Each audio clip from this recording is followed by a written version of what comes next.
Hello friends, welcome back to my YouTube channel legal and social awareness. मैं Karim Ahmad Siddiqui advocate. दोस्तों, आज के इस एपिसोड में मैं महत्वपूर्ण दो कानूनी प्रश्नों के बारे में बातचीत करने जा रहा हूं। हाँ दोस्तों, पहला सवाल यह है कि क्या मजिस्ट्रेट की न्यायालय 156(3) सीआरपीसी के प्रार्थना पत्र पे, प्रत्येक प्रार्थना पत्र पर कंप्लेंट केस के रूप में ट्रीट किए जाने का आदेश पारित कर सकती है।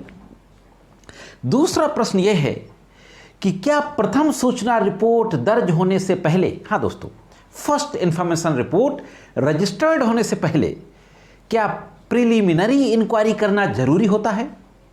आज के इस एपिसोड में इन्हीं दो महत्वपूर्ण सवालों के बारे में बातचीत करने जा रहा हूं। बहुत ही महत्वपूर्ण जानकारी है। ज़्यादातर लोगों के जीवन में इस तरीके की घटनाएं आती रहती हैं कि उनको थाने जाना पड़े, एफआईआर दर्ज कराने के लिए एप्लीकेशन देनी पड़े या कोर्ट में जाना पड़े, 156(3) का प्रार्थना पत्र देना पड़े।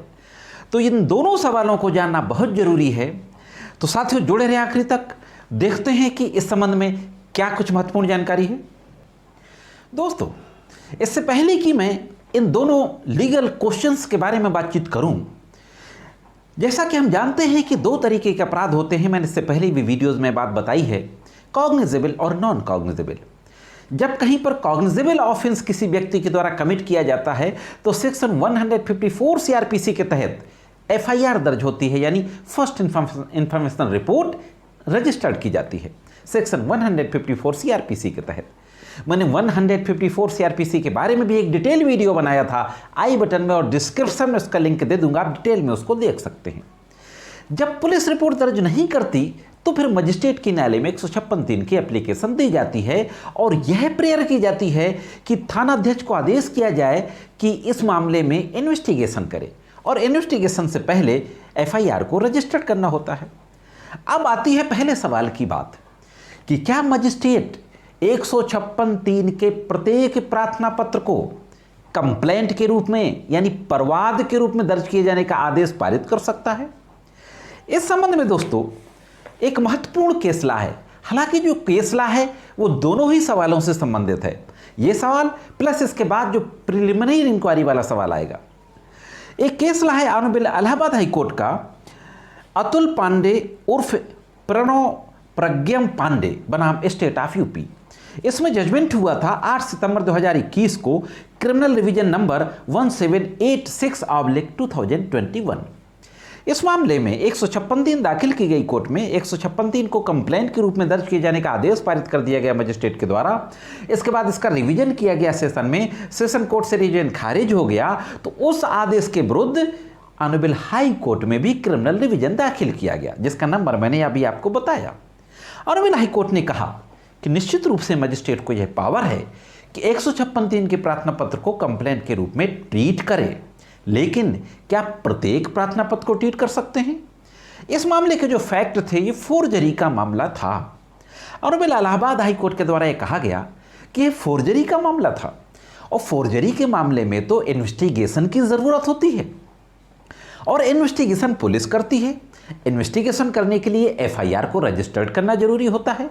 इसलिए इस मामले में कंप्लेंट केस के रूप में चलाने का जो आदेश मजिस्ट्रेट की न्यायालय के द्वारा पारित किया गया, वह आदेश सही नहीं था और सेशन कोर्ट के आदेश को, मजिस्ट्रेट के आदेश को, दोनों आदेशों को गलत पाते हुए फिर से मजिस्ट्रेट को यह ऑर्डर किया जाता है कि इस मामले की फ्रेश सुनवाई करे और फ्रेश ऑर्डर पास करे। साथ ही साथ मैं आपको ये बता दूं कि वो कौन कौन से मामले होने चाहिए जिनमें कि कंप्लेंट केस के रूप में ट्रीट किए जाने का आदेश पारित नहीं होना चाहिए।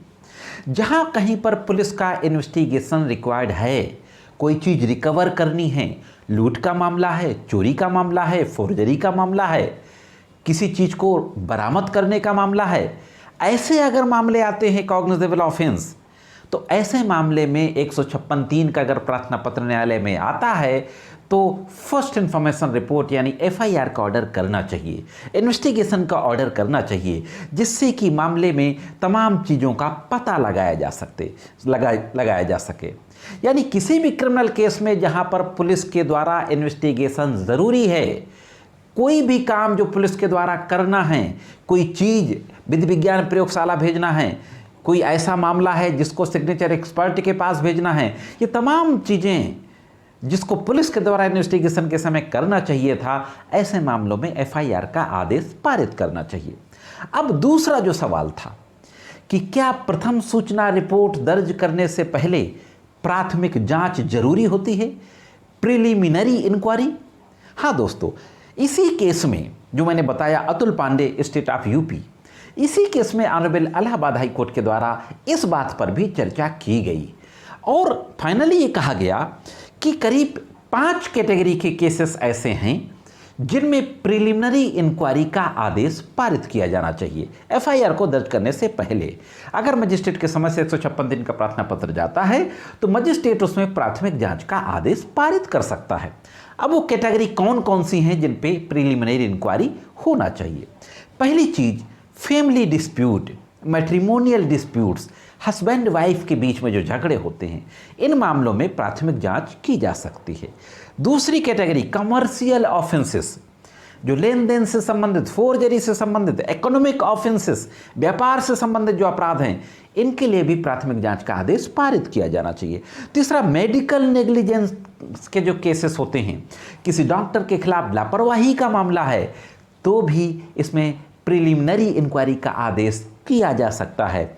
चौथी चीज, करप्शन के केसेस, जहां पर भ्रष्टाचार का आरोप है, तो भ्रष्टाचार के आरोप के मामले से संबंधित अगर 156 दिन का प्रार्थना पत्र जाता है तो भी प्राथमिक जांच का आदेश किया जा सकता है। और इसी के साथ साथ हाईकोर्ट के द्वारा यह कहा गया कि अगर कोई मामला एबनॉर्मल डिले के साथ दाखिल किया जाता है, बहुत ज़्यादा विलंब के साथ, और विलंब का कोई सेटिस्फैक्टरी रीजन नहीं होता, तो भी इस मामले में प्राथमिक जांच का आदेश किया जा सकता है।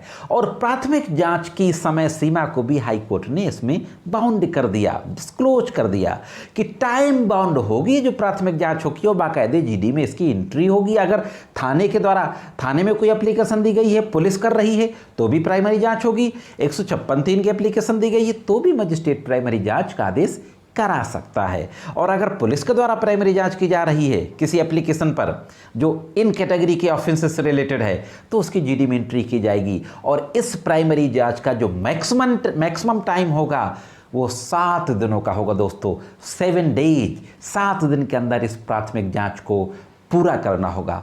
तो यदि दोस्तों इस संबंध में एक महत्वपूर्ण जानकारी, मैं समझता हूं कि जानकारी आपके ज़रूर काम आएगी। जानकारी कैसे लगी कमेंट्स करके ज़रूर बताएं। आज के वीडियो में सिर्फ इतना ही। मिलते हैं किसी अन्य वीडियो में कानून की कुछ अन्य जानकारियों के साथ। तब तक कानून की विभिन्न तरीके की जानकारियों के लिए देखते रहें लीगल एंड सोशल अवेयरनेस।